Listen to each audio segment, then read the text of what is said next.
Frábært að sjá svona mikið af fólki saman komið.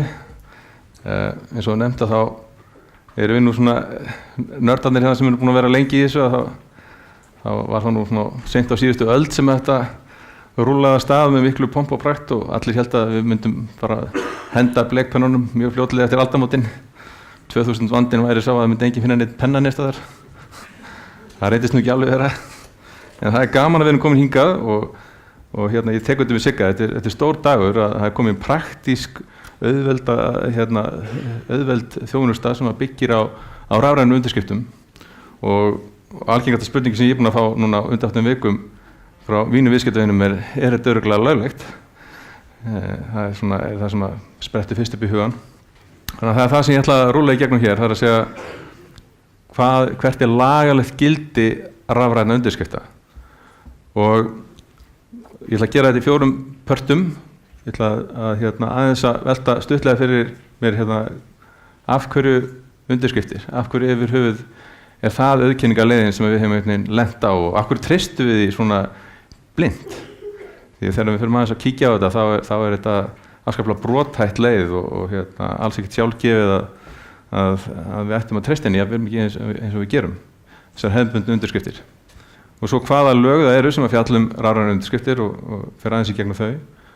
Og hvað eru rafrænar undirskriftir samkvæmt þeim lögum og svo síðast hvert er þá hér lagalega gildi. Nú en fyrst, hvaðan kemur þetta til að byrja með? Og það er vegna þess að við þurftum einhvern tímann að byrja að gera samninga og samningar skulu standa, segjum við á íslensku, þetta er nú upp á latínu, það var einu sem þannig að lögfræðingar sló allt sem með latínu til að sína þeir væri nú menntaðir örugglega í lögfræði. Þannig að þetta þýðir bara það, samningar skulu standa. Og það var tvenns konar tilgangur með þessu, það var annars vegar að auðkenna þá sem voru aðilar að viðkomandi samningi, að tryggja þeir væru þeir sem þeir eru, en svo ekki síður að það væri eitthvað sem lægi eftir, eitthvað hlutlegt sem var það að ná í og sýna fram á vilja aðila á þeim tíma sem þeir gerðu samningin. Og þetta tenti mjög mikilvægt fyrir lögfræðinga að geta hendi reiður á þegar við mætum í dóm, því þá er nú svona annar aðilinn gjarnan kannski aðeins orðin rólegri með það að ég var ekki alveg sem að ég hef endilega undirritað þetta, ég ætlaði kannski ekki alveg endilega undirrita allt sem ég gerði. Þannig að þetta tvennt getur orðið mjög mikilvægt að fara að reyna á. Þannig að það er það sem við ætluðum að gera með undirritunum fyrir einhverjum þúsundum ára. En hvernig fer svo með öryggið? Á þeim tíma þá náttúrulega sem farið var að undirrita fyrst með bleki á blað, þá var þetta kannski bara eina þetta var að skarta sem við höfðum. Og vandamálið hefur allan tíman frá þeirri stund verið að það er ekkert í efni undirskriftarinnar sjálfrar sem að sannar neitt. Innihaldið í því sem við gerum er bara við skrifum nafnið okkar. Þannig að það gæti faktisk hver sem skrifað nafnið okkar. Þannig að ekki það er ekkert innan í því sem sannar nú skapaðan hlut.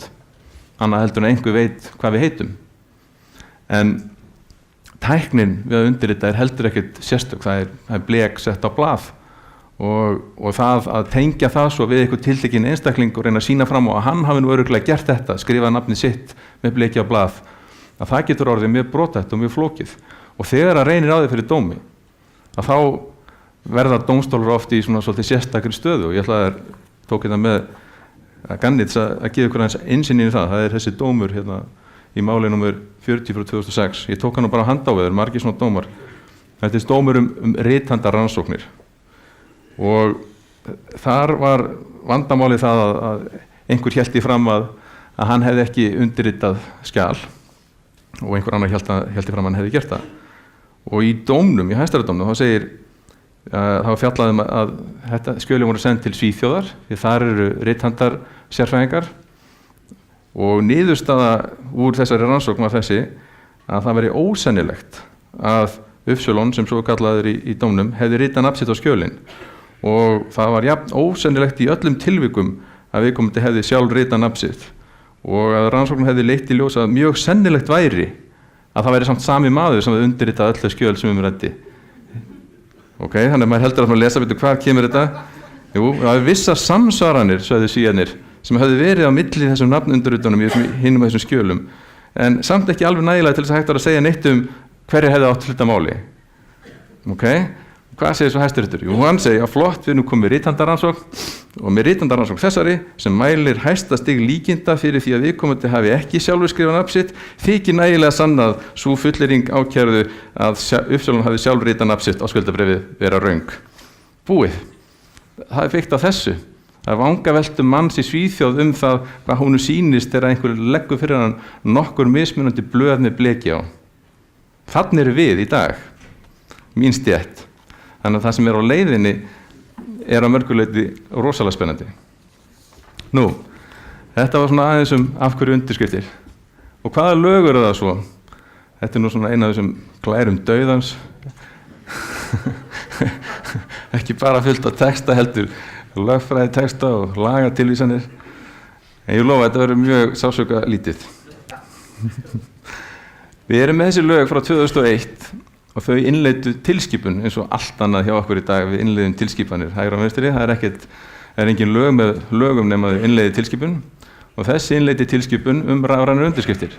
Og eins og ég segi, við nördarnir, við vorum þarna í kringum þetta allt saman í lok síðustu aldar og þóttum himinn hafa höndum tekið. En af einhverjum ástæðum þá gerðist svo ekkert fyrir alvöru. Lögunum hefur verið breytt svo 6 sinnum og þau eru ennþá í gildi og allt í góðu með það. En allar þessar 6 breytingar, venjulega þegar lögum er breytt ótt og títt, þá merkir að það menn er alltaf að rekast á eitthvað í praxísinni og við erum öll að nota þetta og þá er eitthvað sem kallar á breytingar, en þetta er allt saman formbreytingar. Það er verið að breyta löggildingastöfu í neytendastöfu og það er verið að koma á fót áfrýjunarnefnd neytendamála og viðskiptaráðherra verið efnaðis og viðskiptaráðherra og svo verið efnaðis og viðskiptaráðherra, ég ætla ekki að fara til þá sögu. En í stuttu máli þá er þetta lög sem hafa setið á hyllinni, svona mestuleyti, frá því lok síðustu aldar. Og af hverju kannski er það? Jú, það er vegna þess að það var gert ráð fyrir að það er sett reglugerð fljótlega eftir sem myndi nákvæmlega segja til hvað skilir það væri sem þetta uppfylla til þess að rafræn undirskrift teldist lögleg. Og hún var ekki sett fyrir 2011. Og af hverju var það? Af hverju leið áratugur? Jú, ég fór nú og gróf upp það sem að iðnar viðskiptaráðherra sagði á ráðstefnu í mars 2002 þetta og hún er þar að fagna þessu að þetta sé nú loksins komið í lög og svona framvegis. En svo bætir hún við sem smá fótnótu. Hún segir, nú er það svo að í gangi er samevrópsk vinna við að skilgreina þær kröfur sem öruggur undirskriftabúnaður á að fullnægja. Þeirri vinnu er ekki lokið.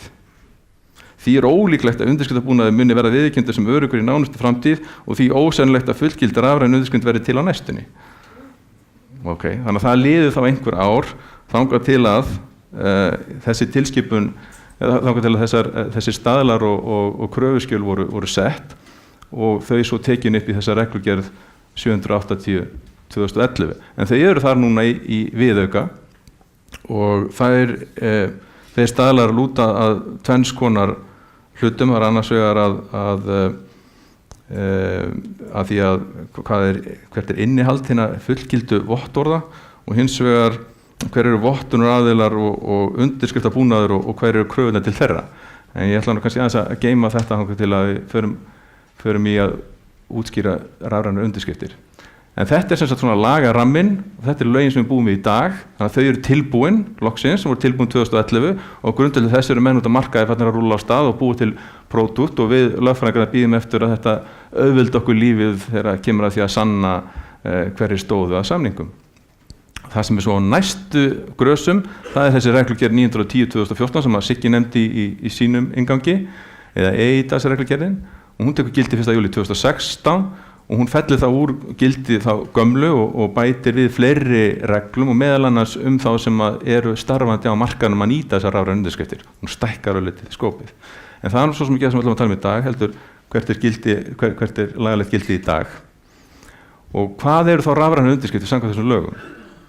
Jú, það er nokkuð víð skilgreining í lögunum sjálfum. Það segir bara gögn í rafrænu formi sem fylgja eða tengjast rökrænt öðrum rafrænum gögnum og eru notuð til að sannprófa frá hverjum hinn síðarnefndu gögn stafa.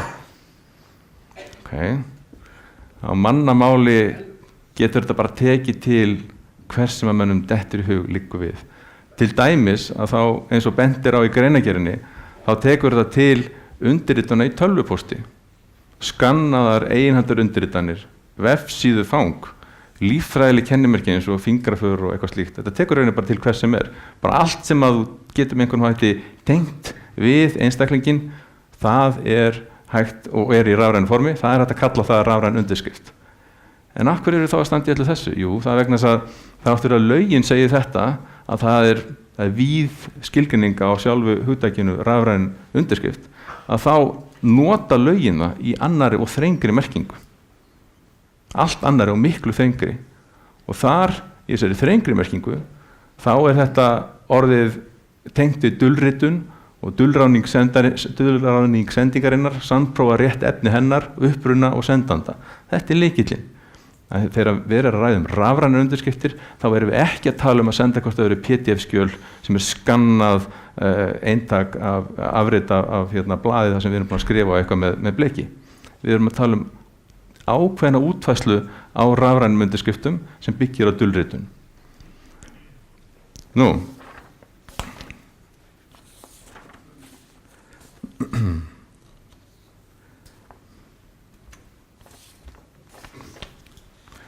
Og hvert þá hið lagalega gildi rafrænna undirskrifta? Já, það má segja að þegar maður les lögin, sem hún ekki löng, hún ekki nema einhverjar 3-4 síður, svona af lögum að vera, þá eru til miklu lengri lög, en kjarninn bara á einum stað í lögunum. Það 3. tölulið 1. málsgreinar 3. greinar.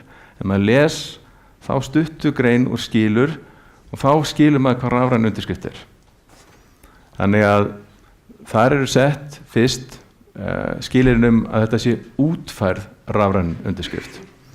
Og útfærð rafræn undirskrift rafræn undirskrift sem að í fyrsta lagi tengist undirritanda einum. Það búið að sanna það og tengja það einhvern veginn saman. Það undirritandi einn sem tengist þessari undirskrift.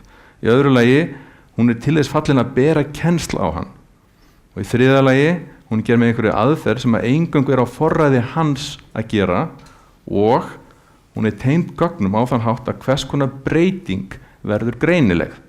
Hún tamperproof, það ekkert að fikta eftir án þess að það verði augljóst.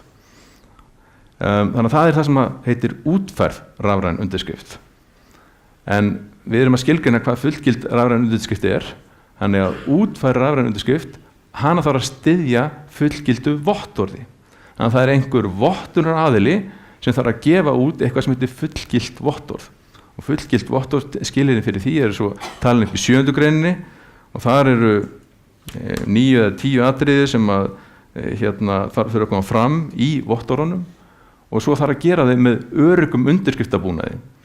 Og undirskriftabúnaður hér annar undirskriftabúnaður heldur en við erum að tala í dag. Hérna bara verið að tala útgáfu á hinum rafrænu skilríkjum. Þetta eru hugtök sem okkur ekki ennþá orðin þjál, en vonandi eftir 2-3 ár, ef við höldum aðra svona kynningu, þá kinga allir kolli, já, við erum ykkur undirskriftabúnaður, ég veit allt það, ég að nota handaftalega. En ykkur undirskriftabúnaður, hann þarf svo að uppfylla skilyrði sem í 8. og 9. greinlagana. En þegar við komin í gegnum þessar nokkuð torfkendu 3 línur, og þá erum við komið eitthvað sem heitir fullgild rafræn undirskrift, sem þær rafræn undirskriftir sem lögin að fjalla og svo við erum að byggja á þegar við svo búum til þjónustun eins og Advani að gera með Signetið.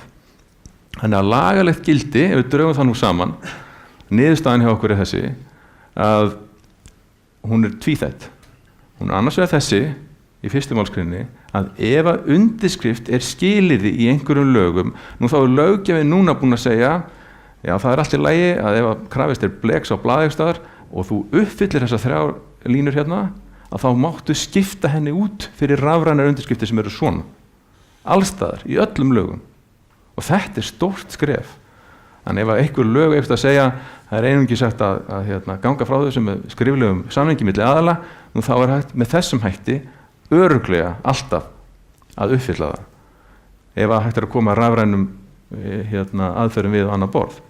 En hitt verður að fylgja mig líka að það ekki til fyrirstöðu samt í þessum lögum. Það ekkert sem bannar það að löggjafinn minni svo sjálfur sitja lappir undir einhverja aðra leiðir til þess að undirrita heldur en þessar rafrænu undirskriftir. En þannig að í stuttumáli þá krafan undirskrift alltaf uppfyllt með fullgildi rafrænu undirskrift, en það ákvæði kemur samt sem slíkt ekki í veg fyrir að hægt að gera þetta einhvern veginn öðruvísi í lögum sem verða svo síðar sett. Ég vona ég hafi svona í stuttumáli náða að ramma inn fyrir ykkur hvert lagalegt gildi rafrænu undirskrifta og tek svo spurningar hérna eftir. Takk hérlega.